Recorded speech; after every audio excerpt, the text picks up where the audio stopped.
ಅದಕ್ಕೆ ಅದು ಮುಂದೆ ಬರ್ತೀನಿ. ಯಾಕೆ ಆತರ? ಅಲ್ಲಲ್ಲ, 7 ತಿಂಗಳು ಉಳಿದವರೆಲ್ಲ ಹಿಂಗೇನೆ, 9 ತಿಂಗಳು ಹುಟ್ಟಿದ್ರೆ ಸರಿ ಹೋಗುತ್ತೆ. ಸುಮ್ಮನೆ ಆಯ್ತು. ಬಡ್ಜೆಟ್ ಭಾಷಣದಲ್ಲಿ ಅವ್ರದ್ದು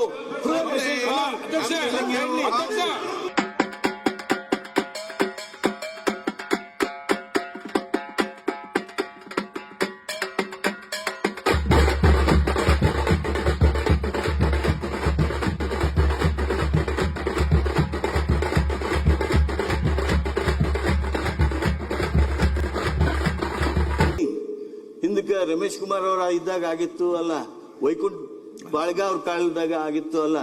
ನಿಮ್ಮ ಎದುರಿಗೆ ಆಗಿರ್ತಕ್ಕಂಥ ಘಟನೆಯನ್ನ ಇದಕ್ಕೆ ಕೋಟ್ ಮಾಡ್ತಕ್ಕಂಥ, ಕಂಪೇರ್ ಮಾಡ್ತಕ್ಕಂಥ ಈ ಪ್ರಯತ್ನ ಏನಿದೆ ಅತ್ಯಂತ ಖಂಡನಾರ್ಹ ಅನ್ನುವಂಥ ಮಾತನ್ನ ಹೇಳಿ ನಾನು ಮಾತಿಸಿದೆ. ಈಗ ಇಂಪಾರ್ಟೆಂಟ್ ಇಶ್ಯೂಸ್. ಮೊನ್ನೆ ಸಭಾಧ್ಯಕ್ಷರೇ, unfortunately governor cannot defend himself. ಅವ್ರು ಬಂದು ಡಿಫೆಂಡ್ ಮಾಡ್ಕೊಳ್ಳಕ್ಕಾಗಲ್ಲ. ಸನ್ಮಾನ್ಯ ಕಾನೂನು ಸಚಿವರು ಸರ್ ನೀರು ಕೊಡೋದಿಲ್ಲ, ಮಾತಾಡ್ಲಾ? ಸಂವಿಧಾನದ ಪರಿಚಯದ 175, 163 ಉದಾಹರಿಸ್ತಾ ರಾಜ್ಯಪಾಲರ ಮೇಲೆ ಒಂದಷ್ಟು ಆರೋಪಗಳನ್ನ ನೀವು ಮಾಡಿದಾರ, ಹೇಗೆ ಸಂವಿಧಾನ ಉಲ್ಲಂಘನೆ ಮಾಡಿದ್ದಾರೆ ಅಂತ. 175 ಏನು ಹೇಳುತ್ತೆ? ಅದಕ್ಕೋಸ್ಕರ ಅಶ್ವತ್ಥನಾರಾಯಣ ಹೇಳಿದ್ರು, ದಯವಿಟ್ಟು ಪೂರ್ತಿ ಓದಿ ಅಂತ. 175 ಏನ್ ಹೇಳುತ್ತೆ? ಅಲ್ಲ, ಒಂದು ನಿಮಿಷ 176 ಓದೋಣ. 176 ಓದ್ತೀನಿ. At the commencement of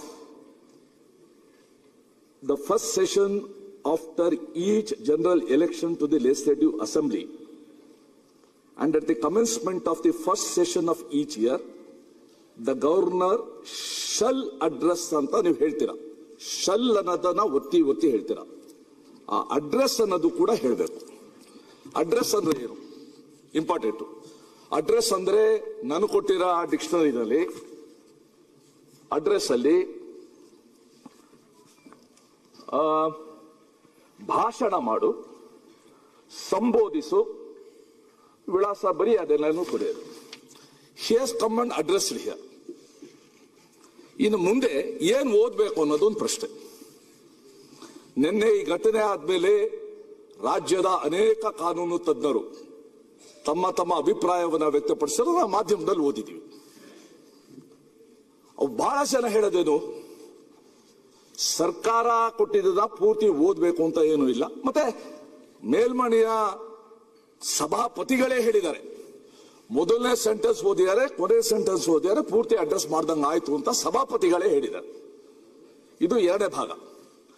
3ನೇ ಭಾಗ, ನೀವು ಗವರ್ನರ್ ಸ್ಪೀಚ್ ಪೂರ್ತಿ ಮೈ ಗವರ್ಮೆಂಟ್ ನನ್ನ ಸರ್ಕಾರ ಅಂತ ಓದಿಸ್ತಾ ಹೋಗ್ತೀರಾ.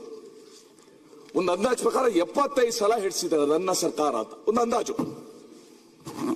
ಅದ್ರ ಬದಲು ಮೈ ರೂಲಿಂಗ್ ಪಾರ್ಟಿ ಅಂತ ಹೇಳಿಸಿದ್ರೆ ಪ್ರಾಯಶಃ ಚೆನ್ನಾಗಿರ್ತಾ ಇತ್ತು. Ruling party is completely different from government. As a ruling party chief, as A leader of the Congress legislature party, ಅವ್ರು ಬೇಕಾದ ಮಾತಾಡ್ಲಿ, ನಾಟ್ ದ ಗವರ್ನರ್. ಒಂದು ನಿಮಿಷ ಬರೀತೀವಿ ಸರ್, ಇನ್ನು ತುಂಬಾ ದಿವಸ ಬೇಕು ಮಾತಾಡಕ್ಕೆ. ಕೂತ್ಕೊಳ್ಳಿ. ಫಸ್ಟ್ ನಗರಾಭಿವೃದ್ಧಿ ಕೂತ್ಕೊಳ್ಳಿ. Please sit down. ನಾನು ಹೇಳ್ತೀನಿ. ಅದಕ್ಕೆ ಅದು ಮುಂದೆ ಬರ್ತೀನಿ. ಯಾಕೆ ಆತರ? ಅಲ್ಲಲ್ಲ, 7 ತಿಂಗಳು ಉಳಿದವರೆಲ್ಲ ಹಿಂಗೇನೆ, 9 ತಿಂಗಳು ಹುಟ್ಟಿದ್ರೆ ಸರಿ ಹೋಗುತ್ತೆ. ಸುಮ್ಮನೆ ಆಯ್ತು. ಬಡ್ಜೆಟ್ ಭಾಷಣದಲ್ಲಿ ಅವ್ರದ್ದು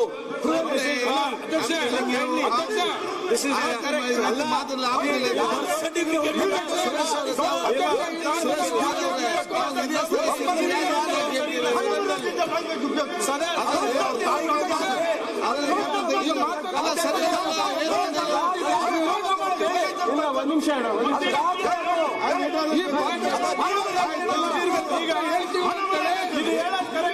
ಕರೆದು ತೆಗಿರೋದು ಇಲ್ಲ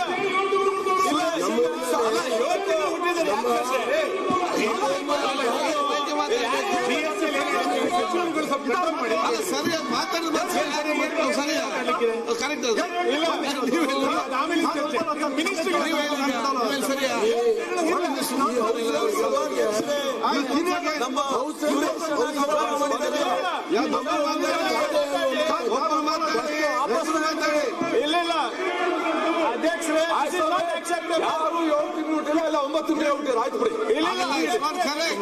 ಇವರ ಸೀನಿಯರ್ ಮೆಂಬರ್ ಆ ರೀತಿ ಹೇಳಿ ಸರಿಯಲ್ಲ. ನಾನು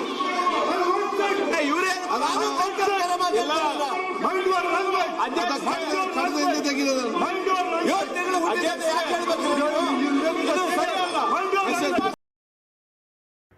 ರಾಜಧಾರಿ ಟಿವಿ, ಅಡೆತಡೆ ಇಲ್ಲದ ಪ್ರಜಾದಾರಿ.